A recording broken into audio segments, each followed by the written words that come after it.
Let me now introduce our keynote speaker for this session, Professor Daniel C. Hallin. He is the distinguished professor at the Department of Communication, University of California. And I am really, really honored and really grateful to him for being so kind and generous that he accepted the invite right away, and he has joined us quite early from there. It's early morning, actually. All of us at GMEC are honored to have you with us, and we as students of communication are really waiting to listen to you, sir. Personally speaking, the uncensored war media in Vietnam has been one of my key references during my PhD. So thank you so much for your work. Professor Hallin, his research concerns journalism, political communication, and the comparative analysis of media systems, which has been his recent area of focus. And numerous books on these areas are there. Latest being Transcending the Medical Media Opposition in Research on Media Coverage of Health and Medicine, Media, Culture and Society, which is in press currently. He has written extensively on media and war, including Vietnam, Central America, and the Gulf War. He has written on television coverage of elections, demonstrating the shrinking sound bite and offering an interpretation of its meaning for political journalism. Most recently, he has been doing research on health and medical reporting and mediatization of health and medicine. And he's been working with the Berkeley anthropologist Charles Briggs.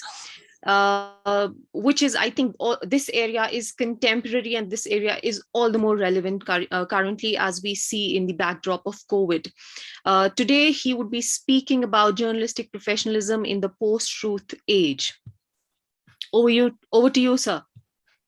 Yes, thank you, Professor Kadri. Thanks for organizing this great event. Greetings to everybody in India. Yes, as you hear, I'm speaking from San Diego early in the morning. It's a holiday here. It's Martin Luther King Day in the United States. Can I share my screen? Is this working? Can you see my screen here? Yes, we can. Okay. Thank you. And okay, so it has been common since about the 1960s today to say that we live today in the age of information. This book by Daniel Bell, The Coming of Post-Industrial Society, was one of the first to put forward that idea of the age of information. And it was commonly assumed in discourses about the age of information that the transformation of information and communication technologies would essentially spread enlightenment, spread knowledge and scientific ways of thinking that would facilitate progress and human liberation around the globe. Today, we see a much darker vision of the Enlightenment age, in which forms of misinformation spread widely through the new media channels, often promoting social conflict, reinforcing hierarchies of power, and undermining social solidarity and effective action in face of common threats like the current pandemic and climate change. One of my PhD students, Olga Lazitsky, once a journalist in Russia and now studying alternative professional journalism in Russia, coined the term media endarkenment to refer to this phenomenon, which we see, I think, in many different forms around the world. This situation has many different kinds of causes. The role of political leaders, often populist leaders in the current era, and also of media owners who are able to exploit misinformation to pursue power and profit, is certainly central in many contexts. But there are also bottom-up factors related, I think, to different forms of social marginalization and the failure of our political and economic systems to address it. So the solutions would have to be complex. But I would like to focus on one phenomenon important in our field of media and journalism studies that I think is necessarily a part of any possible solution to this problem, and that is journalistic professionalism. What do I mean by journalistic professionalism? In some ways, the concept is problematic. Journalism in many ways does not fit the model of the classic professions like medicine, law, architecture, because its practice is not based on a systematic body of knowledge that requires extensive formal training. But I do think that it is meaningful to speak of journalistic professionalism. And I want to make it clear that I mean this in a relatively strong sense. By professionalism, I don't mean merely technical competence. That is part of professionalism, but the concept refers much more broadly to the social role of journalism. In comparing media systems, Paolo Mancini and I offer a definition of journalistic professionalism in terms of three elements. The first is autonomy, that is the ability of journalists to make decisions within their sphere of confidence without outside interference. This autonomy is always relative, never absolute, and it is collective, not individual. News organizations always have hierarchies and what we call in the United States checks and balances that are part of the system of professional discipline. But where journalistic professionalism is strong, authority over journalistic decisions is primarily exercised by people within the profession, by journalists themselves. The second element is consensus on ethics and standards of practice, standards of what constitutes good journalism that are distinct to the profession. And where journalistic professionalism is strong, these have significant priority over political alignments and other more particular interests.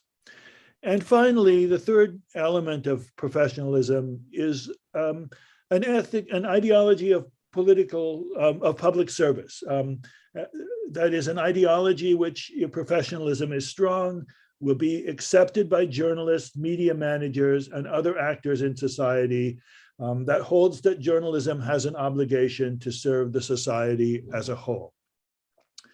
Journalistic professionalism in this sense is difficult to institutionalize, but it was consolidated fairly strongly in many of the countries Mancini and I studied during the second half of the 20th century, in countries in North America and particularly Northern Europe. And it played an important role in the relative political stability and democratic health of those countries in that era.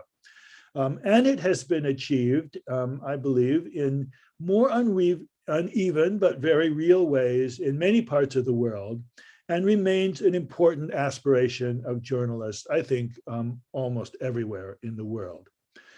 Journalistic professionalism never solved all the problems related to the social role of journalism.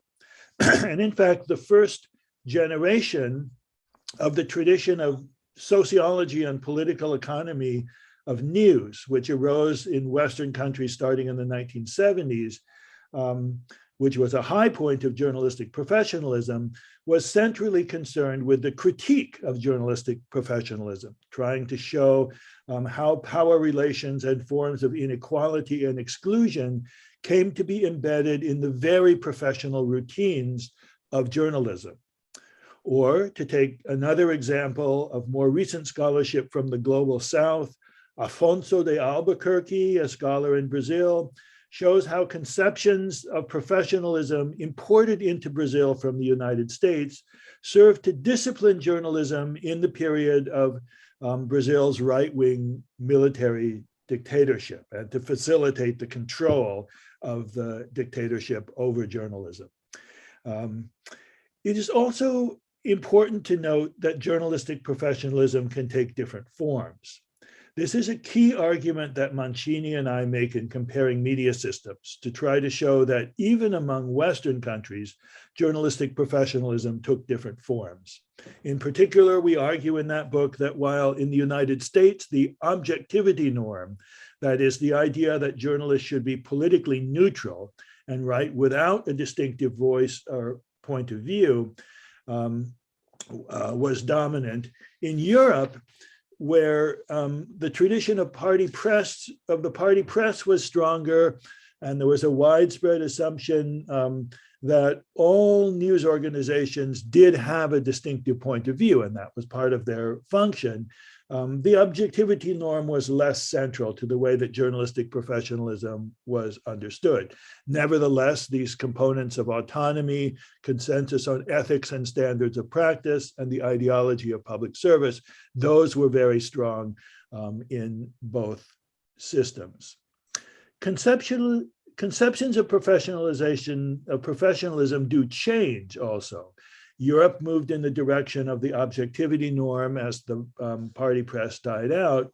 And in the United States today, there are very interesting debates going on among journalists about rethinking the objectivity norm, motivated both by the way that Trump, as president, undermined the traditional relations between journalists and public officials, and by the broad protests against systemic racism that were associated with the Black Lives Matter movement.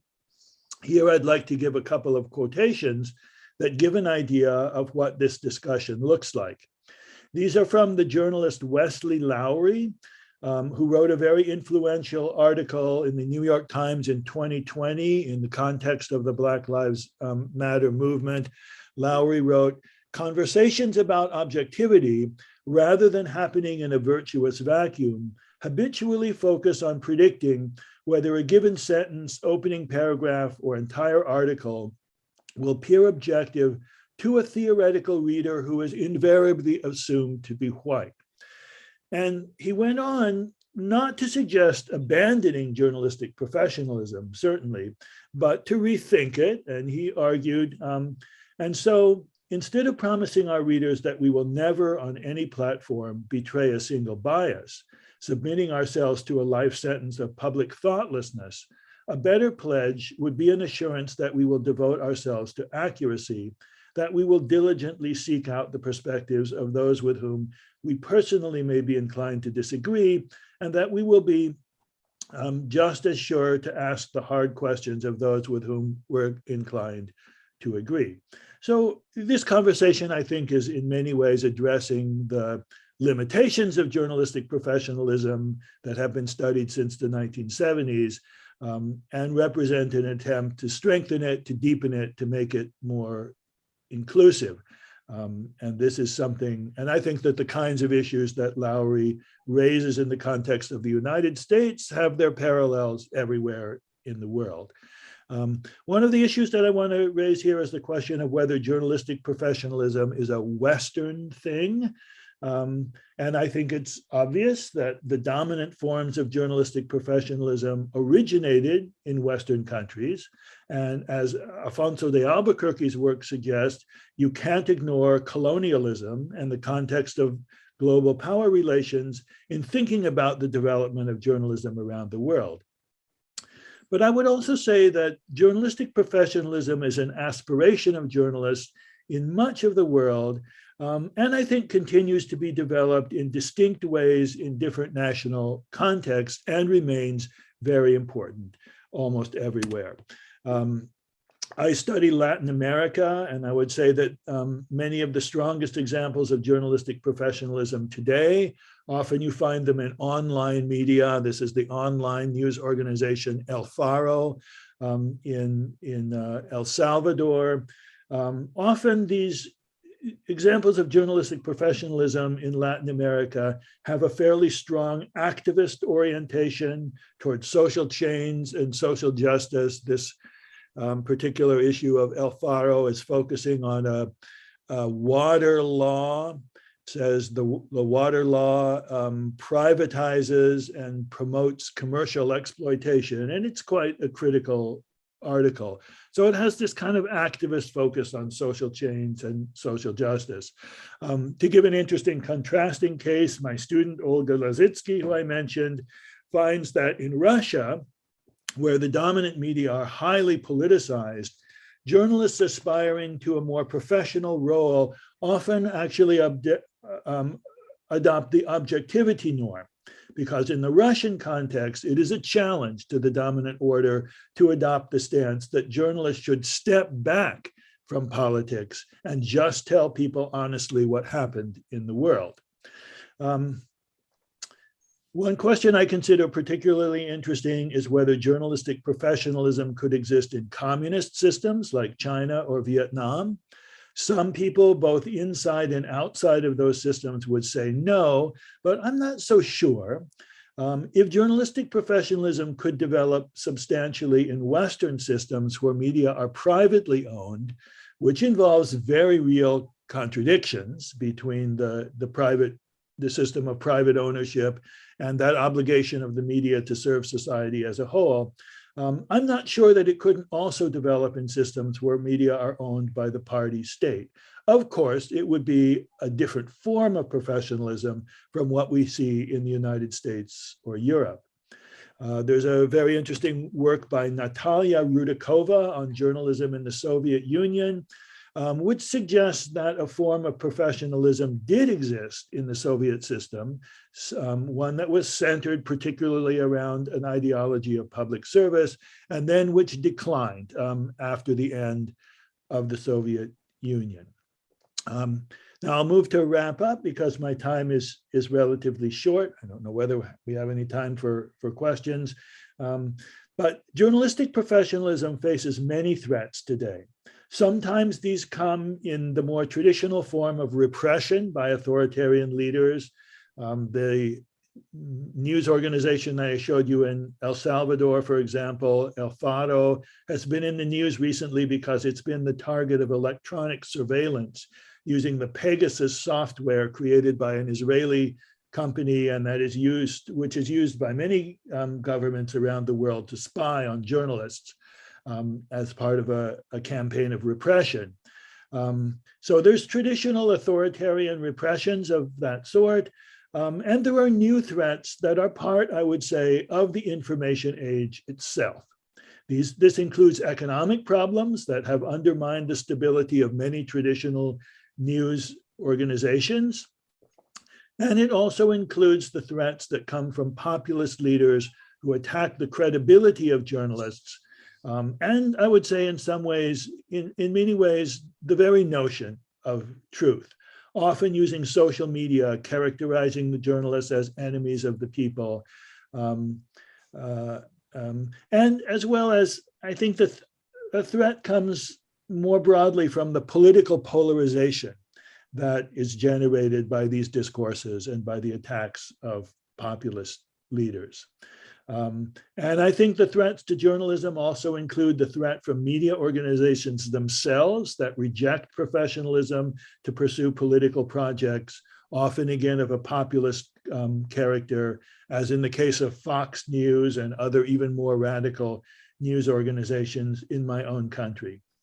However, just to conclude here, I would say that the importance of journalistic professionalism has never been more clear than in this age of misinformation, when societies around the world are facing incredible challenges, including things like racism and inequality, the pandemic, climate change.